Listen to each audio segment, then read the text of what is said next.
protesters, this group. Amazing, really amazing. I want to thank you all. It's great to be here. We had some big news today, a lot of good news. First of all, you know, Hillary was right down the street. She had, listen to this, would you say we have 4,000 people at least tonight? At least. So we have 2 rooms like this full. We have at least, I guess, 2,000 people outside. And Hillary had 250 people. That's not good. That's not good. Well, I'll tell you what. I love the area. I love Massachusetts. Why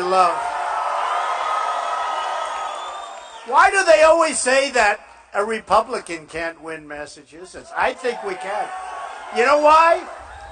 I think the Democrats are so sick and tired of watching our country lose that they're going to vote for the Republican if this is the one.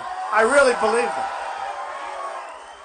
And we love, love, love New Hampshire. We love it.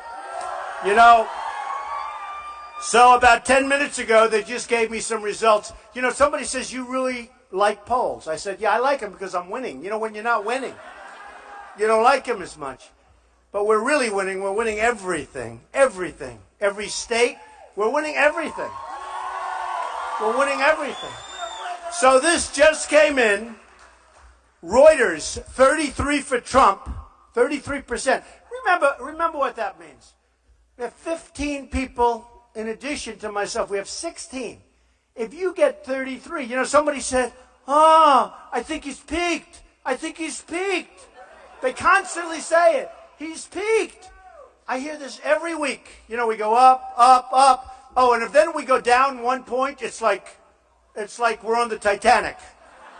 Oh, it's unbelievable. 3 weeks ago, we went down a point. It was like, oh, it's over. Then we went up 2 points. They don't report that. Then we went up 5 points. So here it just comes out. Look at this. Reuters. Good Reuters, good, right? Professional, good? Oh, Jeremy, I wish you'd tell the truth. CNN.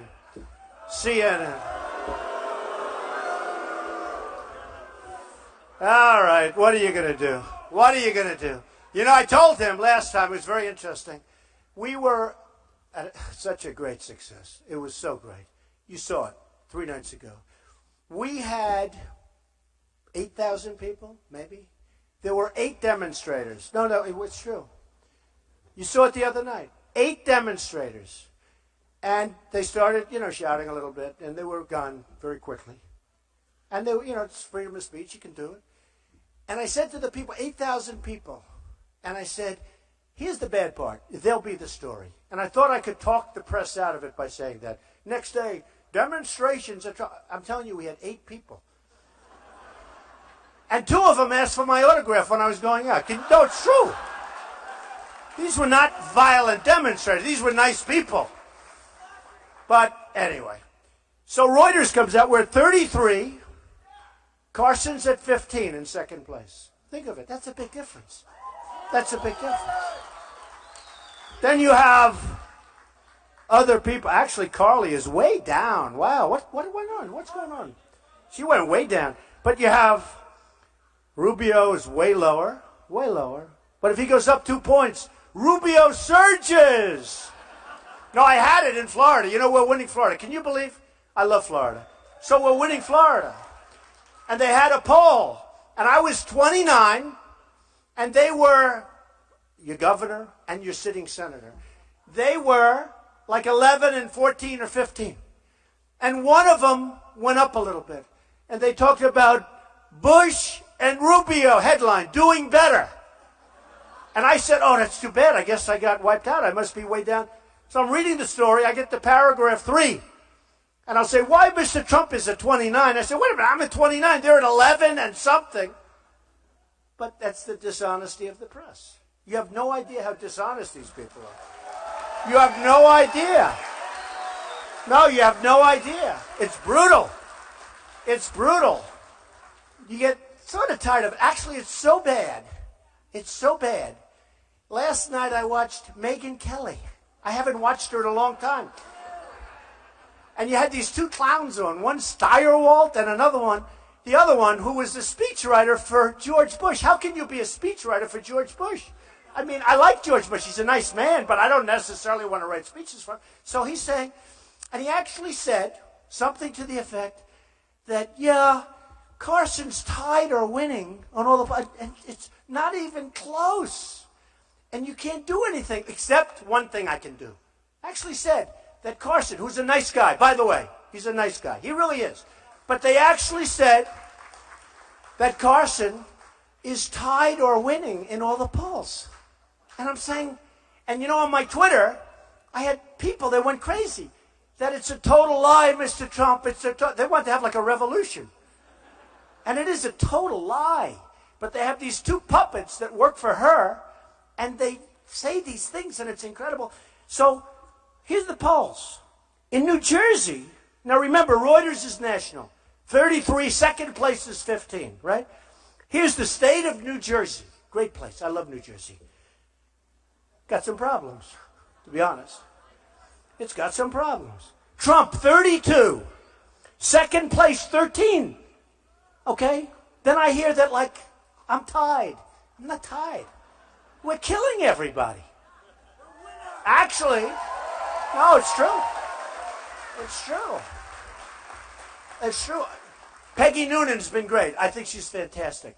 She's a great writer. And that's only because for the last 3 weeks she's written great. But tomorrow she writes a story, which I saw tonight. And she talks about that we're sort of leveled out. And I figured, oh, that's a terrible story for me. Can you imagine being leveled out? It's a bad story. And you know what leveled out means? It means that I haven't gone up as much as the last couple of weeks. But, you know, it's hard to go up when you're at 32, 33, 35. And then inside the story, she said he had a great week with the polls. And I say, how can I say leveled out? Maybe he was a bad guy who wrote the headline. And I said, well, wait, how are we leveled out? Then they talked about Nevada, where I'm up at 38% and win the Hispanics. You believe it? And Peggy, and remember, I like her a lot. I think she's great. And then she said, great week. But the title was not so good. And then, so Nevada, she said, great week. So I'm at 38. Then in South Carolina, I'm at 36, right? And then in Connecticut, which just came out, that's Quinnipiac. Great pollster. I'm at 34 to 14. And she puts these in. And I'm saying, how did I level out? It's the press. And then, and then a Romney person. And you know what? We all like Romney, right? But he should have won. Give me a break. I supported him. I supported McCain. I supported these people. And this time I said, you know what? You ever have it like you're with your wife, you're with your husband, and you're really competent, and you're tired of seeing things done wrong, and you just say, you know, this time I'm going to just do it myself. Does that make, you understand that? I mean, we should have won that last election. We should have won. But, you know, he doesn't like me too much. I backed him and everything else. But I was so upset that he lost an election that should have been won. So they have Romney's guy going on, his manager going on. He's selling a book. The guy's incompetent. He's talking about this. Then you have somebody else. You have his pollster or a person does, and he's the one that gave them the idea. He said, I think he's flattened out. And because of that, I end up with a headline, even though they're copying all the other polls. So listen. So you have 33 to 15 national. You got 32 to 13. You got 38 to like 11 in Nevada. South Carolina, a great place. And by the way, they're back. They've weathered that unbelievable flood. They've weathered that flood. They actually asked if I do a commercial for them. Can you believe? South Carolina and Charleston. They said, would you do a commercial? I said, I get $1 million, but for you, I'm going to do it for free. I did a free commercial. Okay? We sent it. Because what they've done, they're great people. Oh, by the way, South Carolina, we're doing so great. 36% to like, forget. I won't even mention what second because it's embarrassing. And then you listen to these television shows where you're like tied. So anyway, all lies, all lies. But I made a commercial for them. They are unbelievable what they went through, and they're back. You know, they're back. They're great people. They're hardworking, incredible people. So I've gotten to know so many. So here's one I love. Did you ever hear of a state? New Hampshire, right? How about this one? Trump, 32. Second place, 13. Now, if the second place, and I won't use the name, but if the second, and a nice person, by the way. I don't dislike all of these people, although usually I do dislike my enemies, okay? You know, when you're competing, you sort of want to win. But second place is nice. But if the second place went from 10 to 13, and even though I'm 32 in New Hampshire, they'll say, whoever it is surging. It's amazing. Just very dishonest. Then, Quinnipiac, Connecticut, we went over 34. Now, here's the beautiful thing. So this is sort of emblematic of everything. This came out in the polls. And it's done by CNN, whose cameras all lit up back there. You believe every time I make a speech, they have me on live television? No, it's terrible. I actually said to my people, make sure, I don't want to do live television every time. And then if you repeat the story, it's like, oh, he said that 3 nights ago.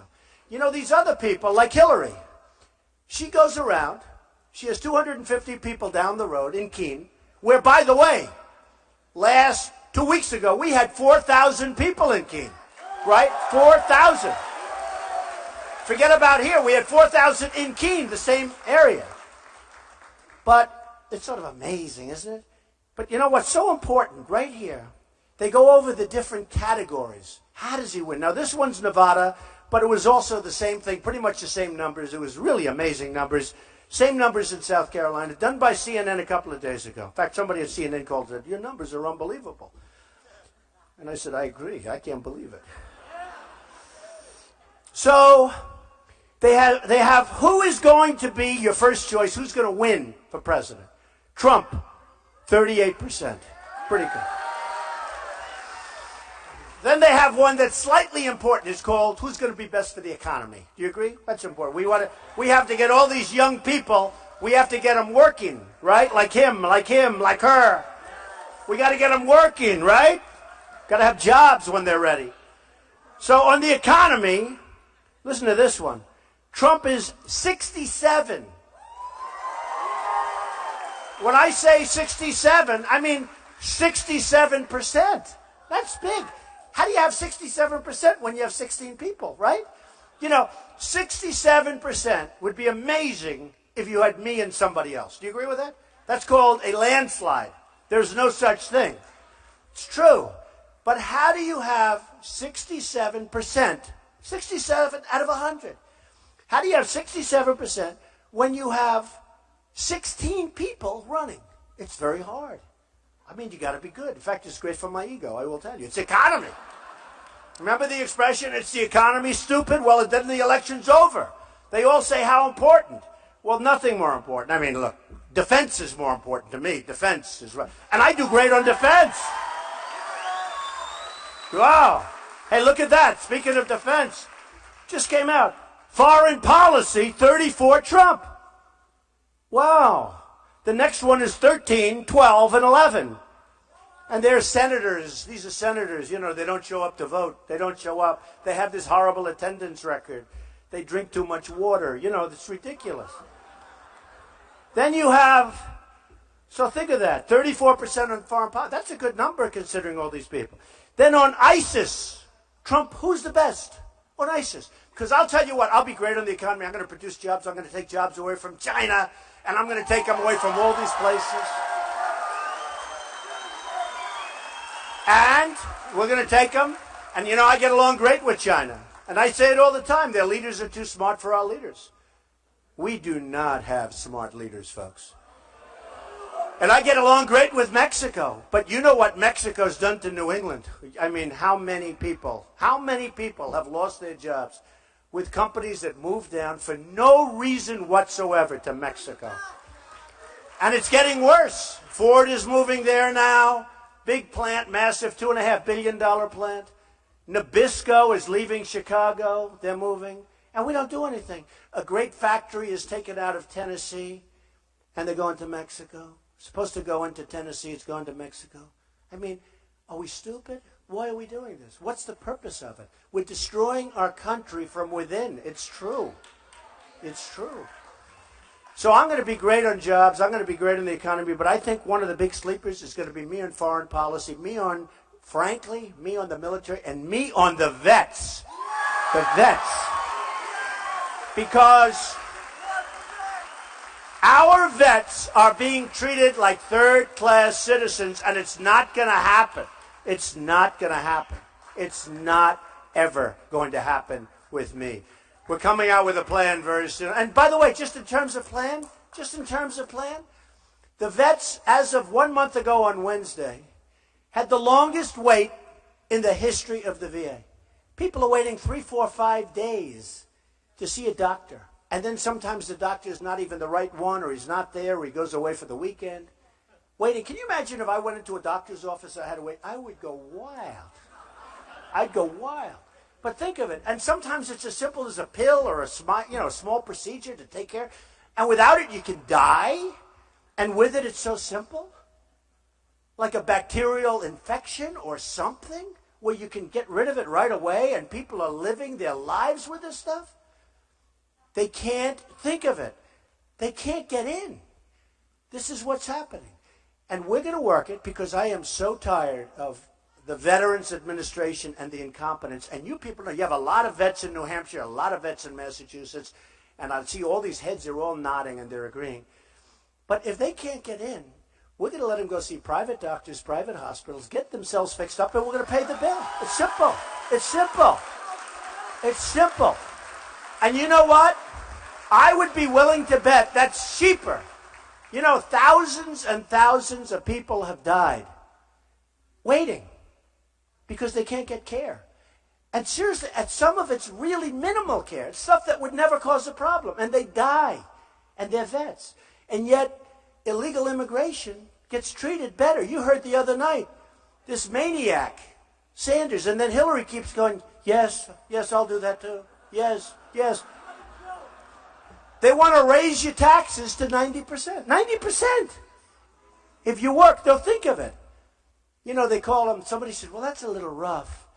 Because, I called him a word. Did anyone know the word? Right? That's true, communist. Oh.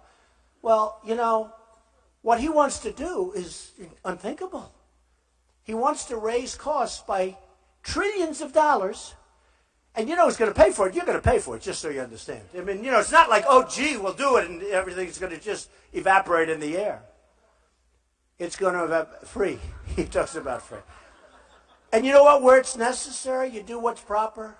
We want great medical care. We want things. But what's happening here with this Bernie, and the problem is he's dragging Hillary. Poor Hillary. Oh.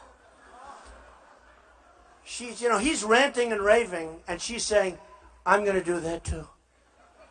I'm going to do that. How about free medical care for illegal immigrants? No, but how about it? But our vets don't get it. Our vets aren't getting it. And they have better treatment. Somebody even said they want to put the illegal immigrants on Social Security.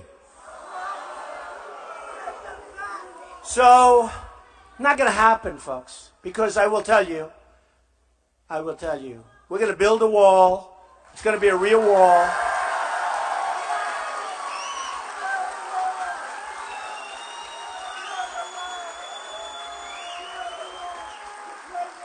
We're going to build a wall.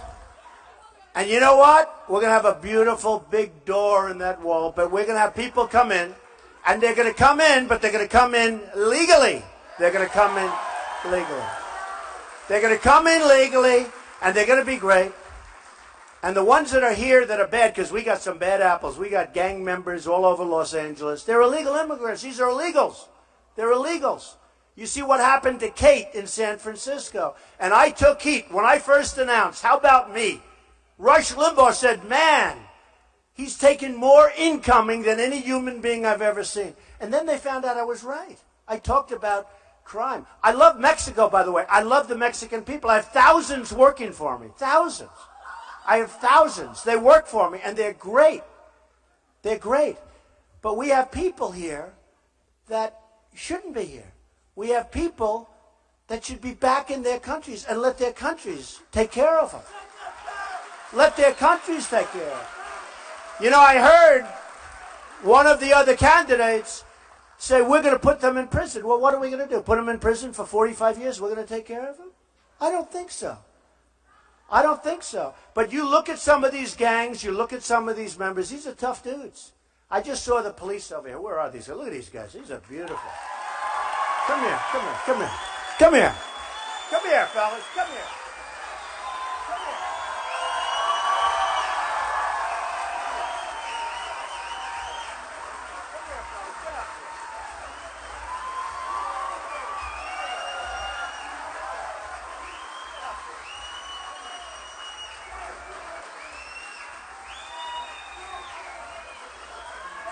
Nobody's going to mess with these guys, that I can tell you.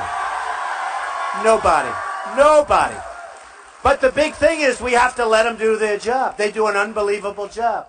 We have to let them do, but nobody's messing. All right, get the hell out of here, fellas.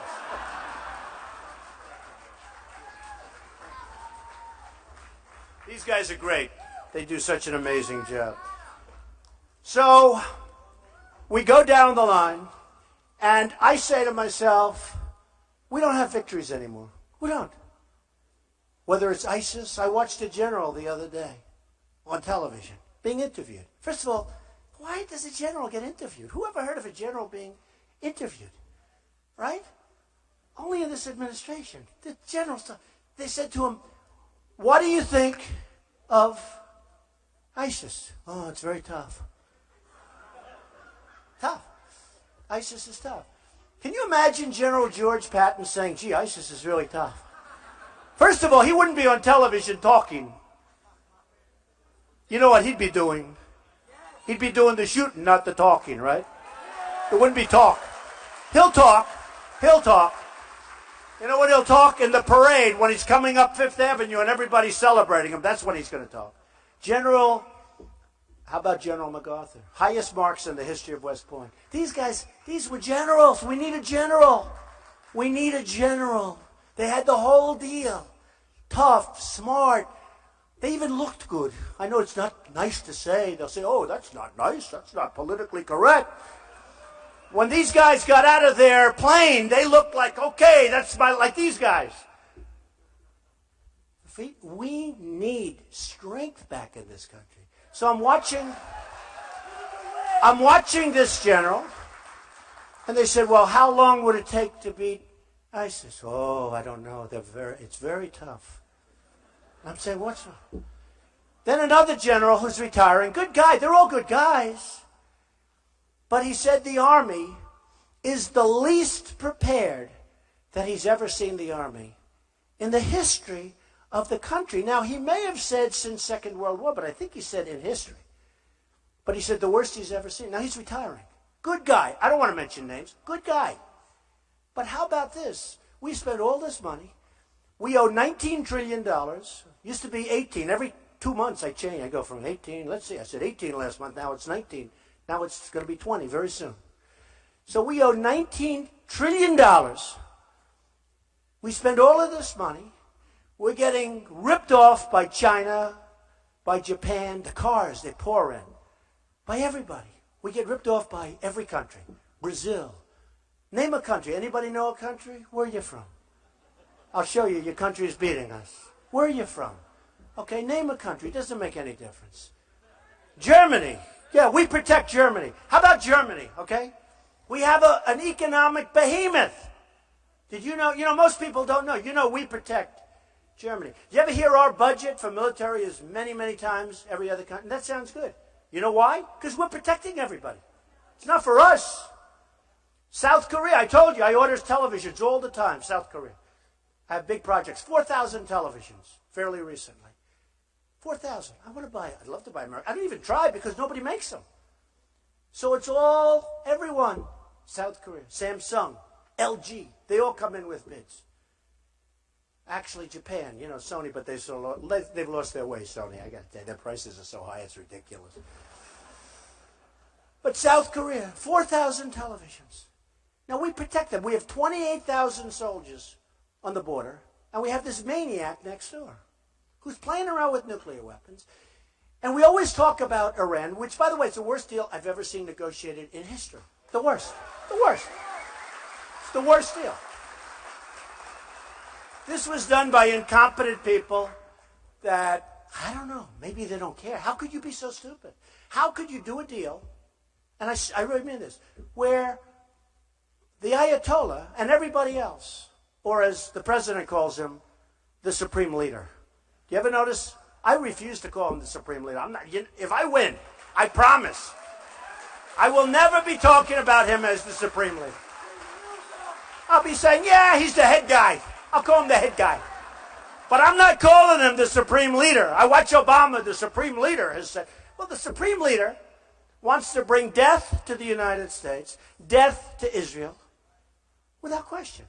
They're dancing in the streets, and they're calling us stupid. They're saying we're stupid. Okay? He says, we are. I guess we are. We're as good as our leaders, right? We're getting killed. But they call us stupid. Now, if you do, because you have a lot of very successful people here, if you do a deal, and the person on the other side of the table walks out the room, you hear him call you a stupid jerk. What a stupid person. What a dumb, dumb person. Even if you think you're making a good deal, you're not making it anymore, right? Don't you think? I mean, it's incredible. So, we have a case with Iran. Nobody mentions North Korea. I don't know what's wrong. So he actually has nuclear weapons. I think they don't want to bring it up. You know? No, I think they don't want to bring it up. And China has total control. Believe me, China, they die without China. But China's too smart. You know, they're taking our money. They're taking our jobs. They're taking everything. And then we say, could you help us with North Korea, please? Please, please help us. And you know what China says? We'd love to, but we don't have much power over them. No, all we do is give them the food, the this, the that. Without them, they'd choke. They say, and by the way, I've read a lot, so much. It's coming out of my ears. Think of that. I read so much about this. China has total control. But they say they don't because they don't want to do it. They love us dangling. So we're after Iran, and it's a horrible deal. 24-day. How about the self-policing, where they police themselves? You like that? How about the 4 prisoners that we don't get back? Okay? How about? And now the other day, they said, we'll give you 3 back, but we want 19, and we want many other things. Oh, this is us. Sergeant Bergdahl. Right? No, think of this guy. In the old days, he gets shot for treason, right? Right? These guys would say it. They're too nice, but they know. Believe me, they know. But Sergeant Bergdahl. So we have Bergdahl. So we get Bergdahl. This is the way we trade. This is like emblematic of everything we do. We get Bergdahl, a rotten traitor, who should be, frankly, who negotiated with terrorists, who left, who 6 people died looking for him, who, by the way, the other night, on every television, they said he won't even go to prison. Because, no, think of it. Did you hear this? Because, well, he might have psychological problems. He's not feeling so good. Can you believe it? So we get Bergdahl, and they get 5 of the people that they most want, total killers, leaders, who are now back fighting, trying to kill everybody in their path. That's what they get. They get the 5 people they most wanted, and we get 1 traitor. I tell you what, probably can't do it. But if I win, I may just have him flown back right in the middle of that place and drop. Boom. Right in the middle. Let him have him. Let him have him. I mean, that's cheaper than a bullet. But this is the problem that we have as a country. We don't have strength anymore. We don't have leaders anymore. You go to stores, and you don't say Merry Christmas anymore. No more Merry Christmas. No, think of it. No more Merry Christmas. You don't have any indication of Christianity. Not allowed to do that. Oh, that's against the law. How sad is that? And by the way, if you're another religion, I think that's great too. I think it's great. Let them have their representative whatever. But I think that's great. But why is it that we can't say Merry Christmas? You go into Macy's, what's true, right? Merry Christmas.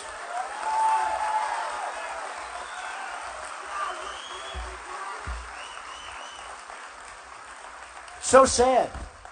And it's not the same. I don't want to say happy holiday. Oh, happy holiday. Wonderful. and use your own expression. And I have friends that are in other religions. I mean, but they still like Christmas. Everybody has a good time with Christmas. It's true. It's true. And many of them, by the way, Merry Christmas. And many of them, actually, it's not in their religion. They celebrate Christmas. They love it. They love turkey and they love everything. Our country's going to hell. I wrote a book. It's coming out. It's a horrible name, horrible picture. It's not a politically correct name, but I don't care. I don't care. You know, I said to somebody this morning, they were talking about political correctness. And I said, the problem is, it takes a long time. You know, I went to Ivy League school. I went to, like, I'm smart. My uncle was up here. You know, my uncle was a professor at MIT. Does anyone know that? Huh? Dr. John Trump. He was a professor in engineering and a really smart guy. Dr. John Trump. I mean, it's okay to say Secretariat had fast horses, although Secretariat didn't actually do as well as we thought with that. But you know what I mean. But smart people. But who would think that these things are happening? Who would allow what's happening to our country to happen? And we're going to stop it. So I have this book, and it's called Crippled America, because that's what it is. It's crippled America. We got 100 million people that are in the workforce that can't get jobs. And if they get jobs, they're working part-time jobs because Obamacare forces it, and other reasons, and the country's doing lousy. Okay? And then you hear 5.2%, 5.3% unemployment. It's a total politician statistic because they don't want to say that they're 22 or 23%. I had one professor, one man, 2 weeks ago, he said we're at 42%. Now, if you take the 100 million and you start there, I guess you're around the 40s. But I don't even want to say that. Let's say we're 20%. But we are in trouble, and we don't know it, and we don't want to say it. So when they say 5.3% unemployment, that's politically correct. Everybody, we're doing great. Then you go see your neighbor. Nobody can get a job. The kids, these beautiful kids that I see in the front, they go to high school, they go to college, they borrow money, and they come out, they can't get a job. They were good students, good schools. They can't get a job. And then you hear all about how well we're doing. We're doing terribly. But we're going to straighten it out. We're going to make it so good. We're going to make it so good. So the book comes out on November 3rd, and basically it talks about the problems and how to fix them. Because ultimately we want to fix them. I don't want to talk about it. I don't want to be a critic. You know, these critics, they talk about problems. That's it. We're going to talk about how to fix them. And it was interesting. It's Simon & Schuster, big company, great company. They came to me a few weeks ago. They said, we think it would be great. And a lot of people are after me. I did 60 Minutes, right? Was it good? Did you see it?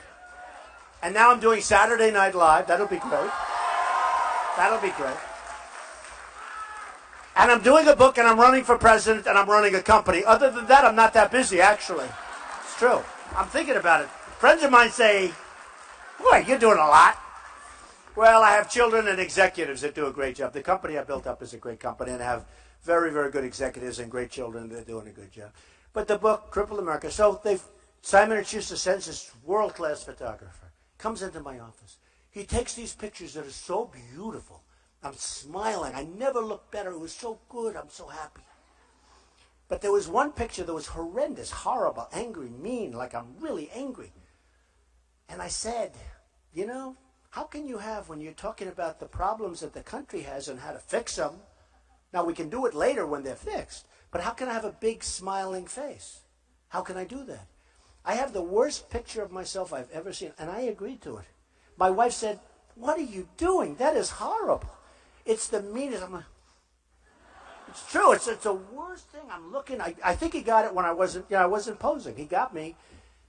And somebody said, maybe that would be a good picture. I said, there's no way. But I put that picture on. I think the book is going to be good, and I think it's going to do well. And we're going to have some fun, and we'll see what happens. A few things. They talk about dreamers, right? Dreamers. They want the dreamers. Everybody wants to be a dreamer. But the dreamers don't refer to our children. They refer to other children coming into our country. And I want dreamers to be about our children. I want that. I want that. It's so important to me. I want that. We're going to repeal and replace Obamacare.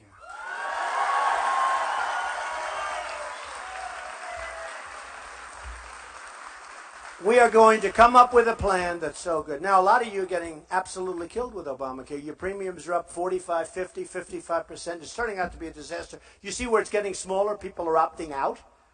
Businesses are dying. They're hiring all part-timers so they don't have to show the number that you're supposed to show. I mean, what's happening with this Obamacare is a disaster. Your deductibles are through the roof. I mean, literally, you have to get hit with a tractor. You have to get hit with a tractor. And we are going to repeal it. We're going to replace it. We're going to get rid of the artificial lines that are drawn around each state. You know, the states, I get a bid. I have thousands of people. I bid. And if I'm in New York, if I'm in Massachusetts, if I'm in New Hampshire, I get no competition. Because the insurance companies, what you don't know is the insurance companies have really taken good care of Obama and the administration. They are making a fortune off Obamacare, a fortune. They've never done better. They've never done better. And you see, what they've done is they've drawn lines. We should have lines so strong at the border. Okay, believe me. Believe me. They've drawn lines around the states so you don't get competition. Now, if you're the head of an insurance company, I'd rather have all of Massachusetts or all of New Hampshire or all of New York to myself than have the whole United States where I'm bidding against all these other companies. Right? And that's what's happened. And it's a disaster. And what we're going to do is we are going to have an unbelievable plan that's going to, where you actually can have your doctor. How many times can a person lie about something? 28 times. You can have your plan, you can have your doctor. Always you can have your doctor, you can have your, then people say, where's my doctor? Oh, forget it, he's gone. Now, a lot of doctors have left the practice. They're retiring. Because I have a few of them that are friends. They said they have more accountants than they have nurses. It's so complicated. They don't get their money. It's a disaster. It's a disaster. And remember the website? $5 billion for a website that still doesn't work. It still doesn't work. So we're going to take Obamacare, and we're going to make the insurance companies make much less money, but they'll do fine. They're making a fortune now. They'll do fine. And you're going to have competition, and you're going to end up with great plans, and you're going to bid it out, and you're going to be happy. And everyone's going to be happy. And it's not going to cost the government, because the one thing I want from the government, I want to make sure these entities and these companies are very strong. So if there is a catastrophic event, the insurance company is going to be able to pay for it. Not that we have some guy opens up a company and starts taking deposits, and he can't pay it. So we're going to make sure they're strong. But that's all. That's all we need. That's all we need. And it's going to be beautiful, and everyone's going to be happy. And I'm going to get people to approve it, because that's what I do. I get people to approve things. Right now,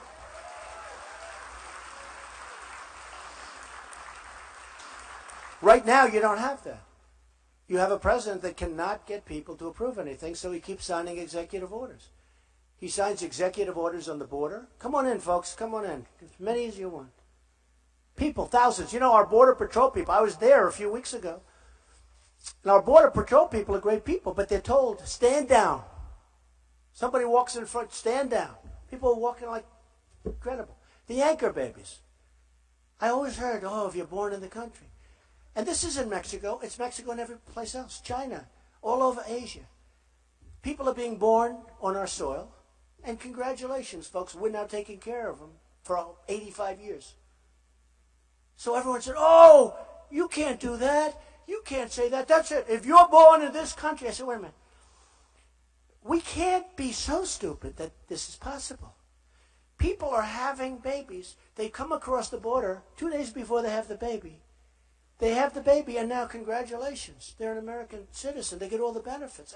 It's hundreds of thousands a year from all over the world, in all fairness. In all fairness to the southern border, from all over the world. So I looked into it. 14th Amendment. And guess what? Everybody said, even the television lawyers, they all said, well, you'd have to go through a whole big thing. It would take years. You have to go through, you'll never get it approved. Except there's a clause in there. There's a clause in the 14th that's there. And the worst that happens is you have to get a simple act of Congress. You don't have to go through the whole big deal that it was going to be impossible. And it was there. And everybody agrees with, not everybody, but the real legal scholars agree with me. Very simple.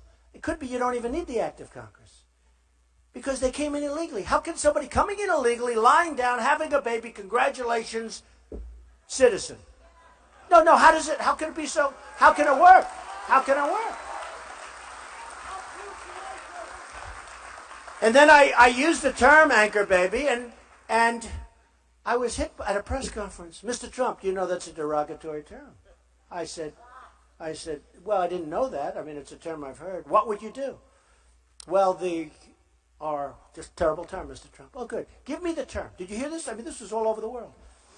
It's the baby of an undocumented immigrant who happened to come into the country and sit down and have a baby. After the seventh word, I said, no, that doesn't work. I'm sorry. I mean, it was amazing. It was all over the world. This reporter was saying, the baby of an undocumented. It went on and on and on. Okay.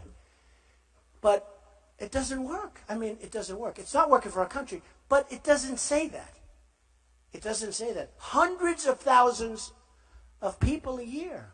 And I have the biggest heart. I do have a huge heart, believe me, but we have to start thinking about ourselves. We have to start thinking about our country.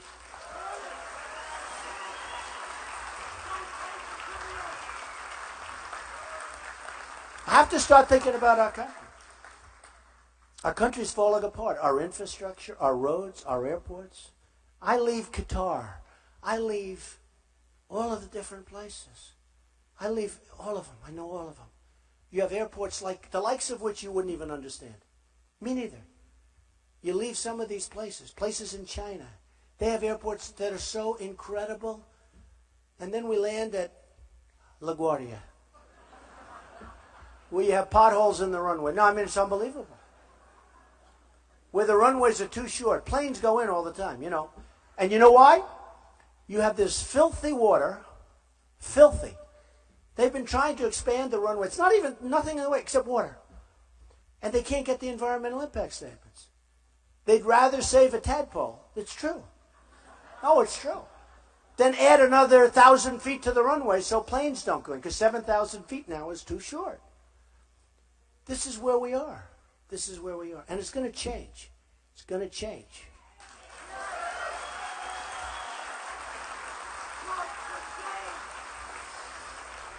A friend of mine is an excavator. And I tell the story because that's the way it is. And he's very depressed. I said, why? Big excavator, big foundations all over the place. And he buys a lot of equipment. And he comes to me a couple of months ago. I've told the story, but it just is very emblematic. And he said, Donald, I'm really disappointed because I always bought Caterpillar equipment, cats. But this time I bought Komatsu. Now, I know Komatsu. It's fine. It's not as good, by the way. It's not as good, but it's fine. So I've always bought Caterpillars. I bought Komatsu. And he buys big orders. He's a very big contractor. And he said, I hated to do it. But they've so manipulated their currency, and they gave me such an unbelievable deal that I had to buy Komatsu as opposed to Caterpillar. And you see what's happening with Caterpillar. And you see what's going on. And he felt very badly. But he said, I owed it to my family. I owed it to my employees. I owed it to myself and the company to make a great deal. He said, they can't compete. And it's because of what they do with their currency. Japan has a very strong leader now, Abe. And we have representatives, Carolyn Kennedy, okay? It's very nice. Oh, we're in Massachusetts. And you know that story. I tell that story. She wanted a job. She went to the White House. She said, I'd love to work for the administration. A couple of years ago. They said, oh, what would you like to do? I don't know. They said, would you like to be the ambassador to Japan? This was on 60 Minutes. Did everyone like my performance on 60 Minutes? Amazing. It was great. You know who? Okay. And who was I on with? My stablemate, Putin. Trump and Putin. Oh, did I take heat? But he's fine. I'll bet I could get along with him great. I'll bet you wouldn't have these problems. I'll bet you I would get along with. A lot of people say, oh, Trump said he'd get along. Wouldn't that be better than what we're doing now? Wouldn't that be better? And honestly, if he wants to bomb the hell out of ISIS, I'm okay with it. It's not going to bother me too much. It really won't. It really won't. Instead of us being in another quagmire for the next 25 years. But it was interesting. So Carolyn Kennedy, they said, would you like to be ambassador to Japan? She goes, really? You have to see it. If you check 60 Minutes, this is what I'm saying. And she's a very nice person, I think. My daughter likes her, Ivanka. So I like anybody that Ivanka likes, I like. Okay? It's one of those things. But she said, really? Now I see her wheeling and dealing, meaning she's being feted. She's being all over there, whining and dining her. And, you know, what? I mean, they are just ripping us. I want a Wall Street guy who's so vicious and so smart and so cunning. So cunning.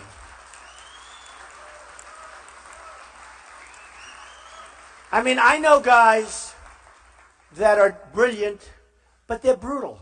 You will not want to have dinner with them. You would not like them. You won't. Who cares? We're so tired of these people now that are just killing us. I know people that are so smart.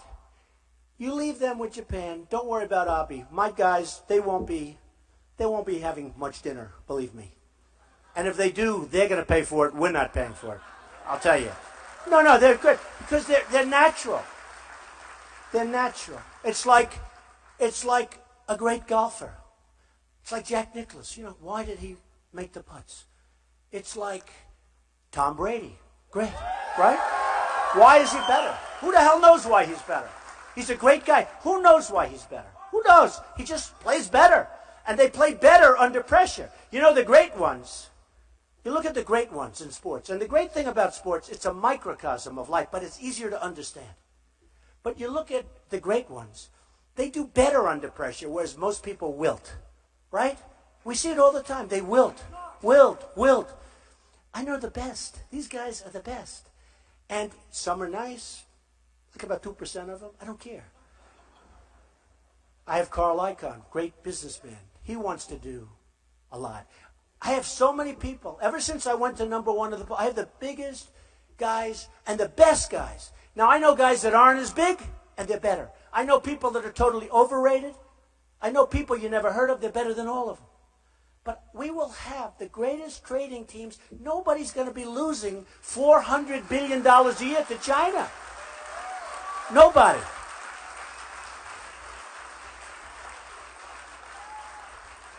Nobody's going to be losing. We're going to have victories. And we're going to be liked. I've made great deals with China. I own the Bank of America building. Big chunk of it in San Francisco. Great building. Got it from China. I beat them. I mean, I just did a great deal. And China was essentially on the other side. A little complicated because you went through 15 different routes. Complicated stuff.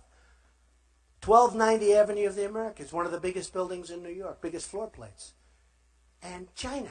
So many things I got from China. I have tenants in my building. The biggest bank in the world is from China. They're a tenant. So much. China's great. But they don't respect us. I go to dinner with the richest people in China. I mean, people that pay me a fortune for apartments, and they're friends of mine. They're great people. They say that they cannot believe what China is getting away with in this country. They tell me that. Now, that was before I announced I'm running. Now they say, I was only kidding. It's true. It's really true. But they can't believe it. So, if I win, we will go, I know. That always. I love you folks. But you got to say it. You know, I want to be the power of positive thinking. Dr. Norman Vincent Peale. Great book, right? Dr. Norman Vincent Peale. But look, I'm running against a lot of people. Somebody said, oh, what a fine group. I'm trying to find out why. Why? Where? Who? Bobby Jindal? I mean, you look at, that's Alfred E. Newman. Do you ever hear of Alfred E. Newman? Mad Magazine. Bobby Jindal. I swear, he looks just like him. It's true. Think about that, right? Isn't that true? The guy's got 0. Pataki. He couldn't be elected dog catcher. He's got 0. Lindsey Graham comes after me. He was a nice guy, then he comes after me. A month ago. Goes from 5 to 0. So far, everybody that's come after me has gone down, right? Isn't that amazing? It's amazing. No.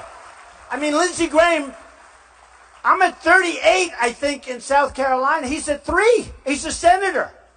His career's over. I really believe it's over. But why do they keep going? Think of it. They have no chance. They have 0. They have 1. They have 2. Why do they keep going? There's something I don't understand. If I was one of them, I would crawl quietly out. I'd probably tweet. I've decided to get out of the race. I wouldn't have a news conference. No, it's true. I'd tweet. I've decided I'm going to get out of the race. And then I'd sneak out to some place with my wife and I'd just go away.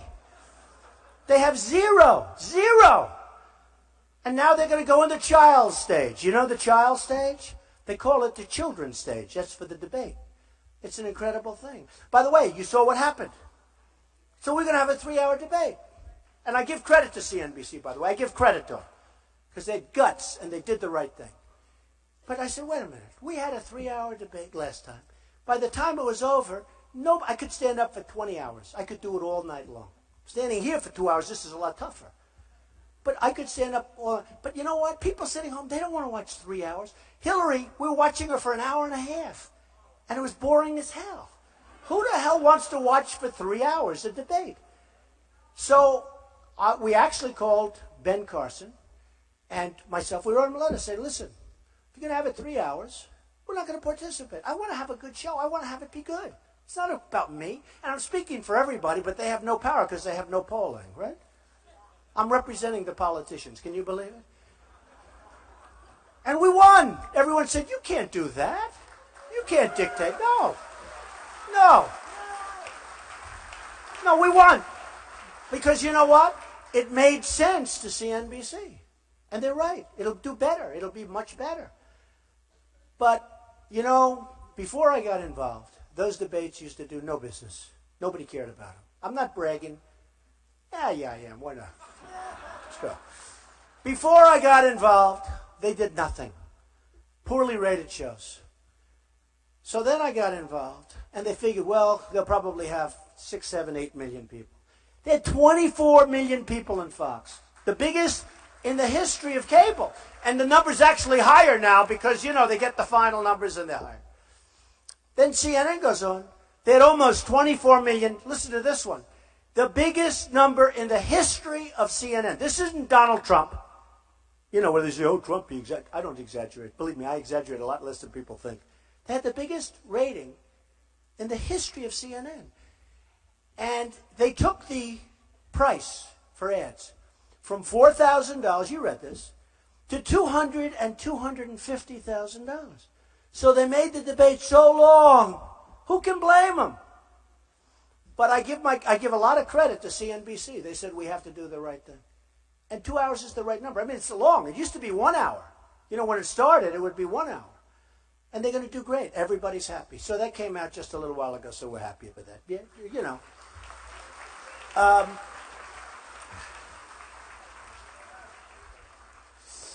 I just want to end by saying that it's so amazing. Wherever I go, we're having crowds like nobody's ever seen. I have a couple of folks that work for me, George and Corey and a lot of different people. And they've been doing this for a long time, many years. And I was asking them tonight, have you ever seen anything like this? I mean, you know, George has been doing, how long, George? 25 years, right? Get up here, George. Get up here. Get up here. Corey, get up here, Corey. Get up here, Corey. These guys, they've been doing it for a long time. And I asked them the other day, because we had another one where you had 8,000 people. They couldn't get them in. Same thing all over. They go around with closed-circuit televisions because we have rooms. We have 2 other rooms going tonight and outside. Tell them, have you ever seen anything like this? And you better Never. say the right thing. Unbelievable. If he says the right thing, George, you're fired. Get out of here.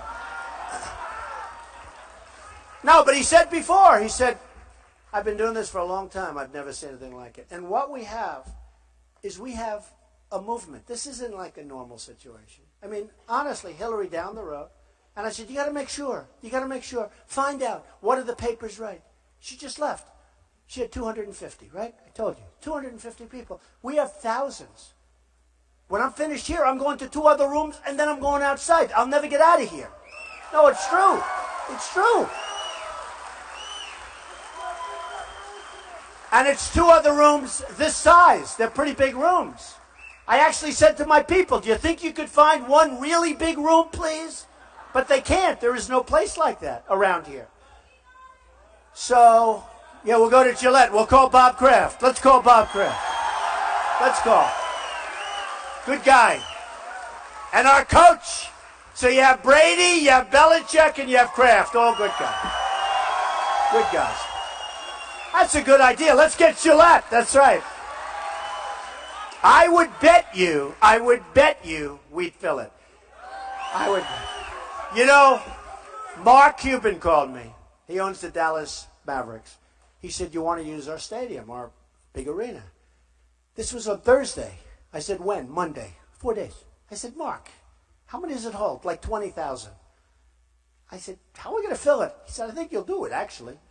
So I said, all right, so it's maybe going to be embarrassing. You know, having 1,000 people in a 20,000-seat arena is not good. You can imagine what the press, what these guys would do to me if that happened. So I took a chance. The first day we sold 16,000. The second day it was gone. The fourth day we went there and we had we had 20,000 people. We had 35,000 people in Alabama, Mobile, Alabama. Great people. We had in Oklahoma 2 weeks ago, we had 20,000 people in a park. And it was windy, so I wore a hat.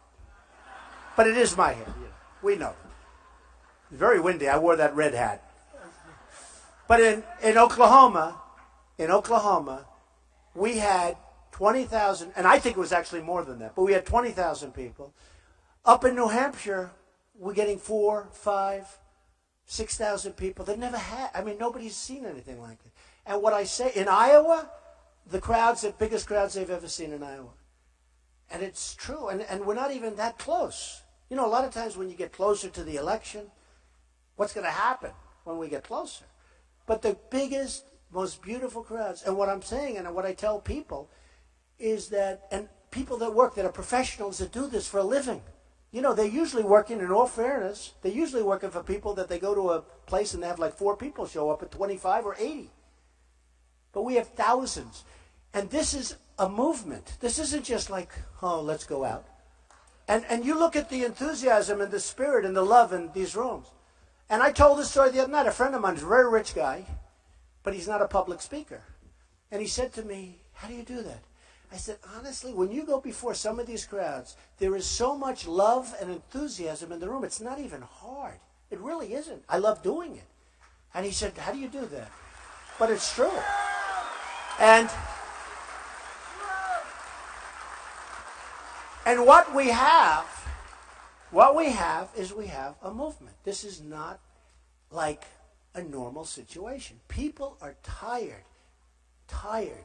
They're sick and tired of being thrown around, of being mistreated by politicians who are controlled, by the way, totally controlled by their donors, by their special interests.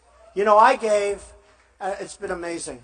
I've spent much, I'm way under budget on this campaign. How can I spend money? It's all Trump all the time on television. Can you imagine? It's all Trump, and then I take commercials, right?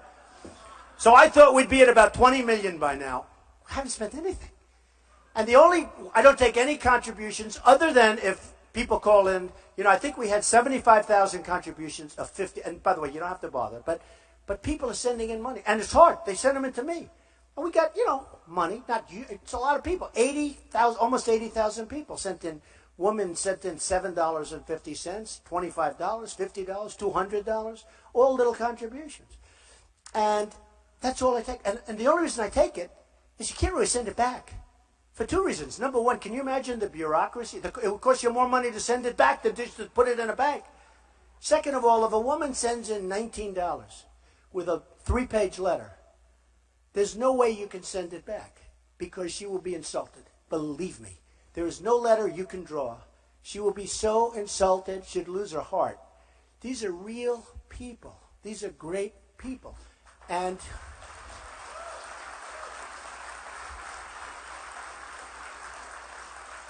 they've still, as you know, when you hear 75 or 80,000 people do this, it's still like $3 million or something, $3-4 million. Now, so I was going to have 20 million spent. I haven't spent. And then I said to myself, wait a minute. Should I put a lot of money in there just to show, or should I just sit back and wait? Should I say the following? I'm number one in every poll and I spent the least money. That's what we want in the country, right? Don't you think? Think of it. Think of it. Think of it. Wouldn't it be nice? I mean, some of these guys have spent $25 million and they don't even know what they're doing. And I told my people I wouldn't do it, but I don't care. A lot of the money that you see raised, it's a whole big scam. Because when you say they raised 20 million, they raised 15 million, do you know what people take out of that money by the time they get to actually use it? They have very little left. They have very little left. You have guys taking commissions. I mean, the government ought to even look at it. It's better than renting apartments for brokers. You have guys, Romney had a couple of guys made a fortune from raising money. What is this? So we have an unbelievable group of people. We have a great group of talent. And I just said, I'm going to start talking about the fact that to be the most successful and to have the most successful campaign, and some people say they've never seen anything like it in the history of politics, and to have spent the least amount of money, I feel so proud of that, I feel so proud of it.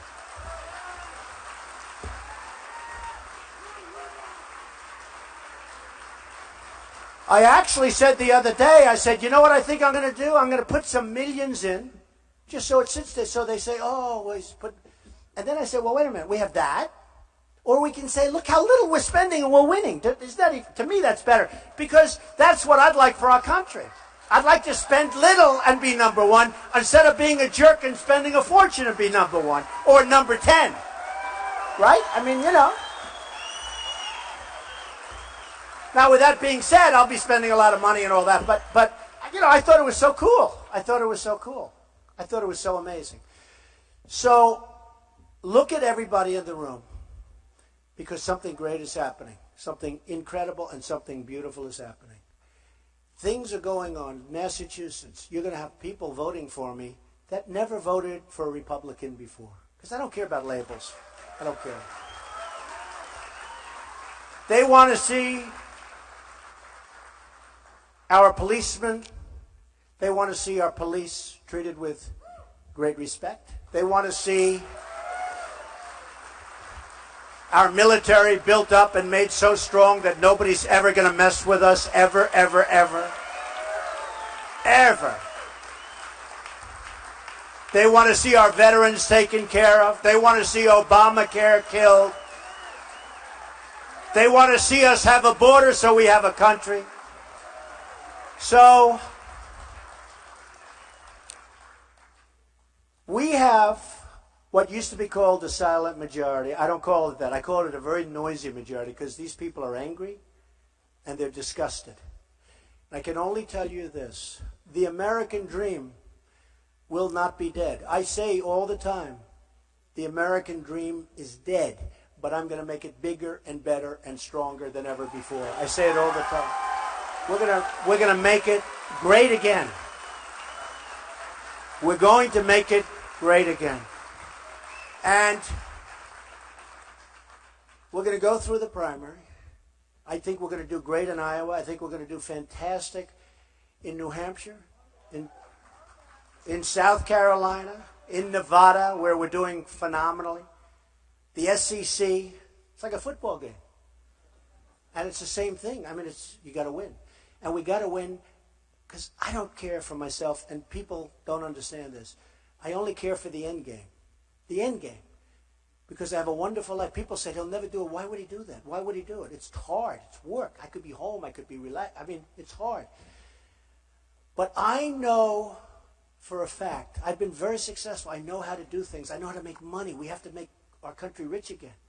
Because we can't be great if we're not rich. We have to bring back the money, bring back the jobs, bring back all of the things that we used to have. People that don't know what they're doing, incompetent people, have let it get away for years. We're going to bring it back. We're going to bring it back faster than people thought. Much faster. Much faster than people thought. It's not going to take so long. And I can promise you one thing. If I win, thank you. But if I win, still got a lot of people out. We got to beat them. And I'm used to winning. I win. That's what I do is win. How about these characters that say, oh, we think Trump maybe is getting, I just win a poll by 20 points. We think maybe he's going to get out of the race. No, I'm not going anywhere, folks, believe me. Just so you understand. I told Meet the Press because I was being honest. Chuck Todd said to me, are there any conditions under which you'd leave the race? Now, a politician would say, absolutely not. These guys at zero say no. They're never going to leave. Then 2 days later they leave, right? They lie. But there's no controversy that way.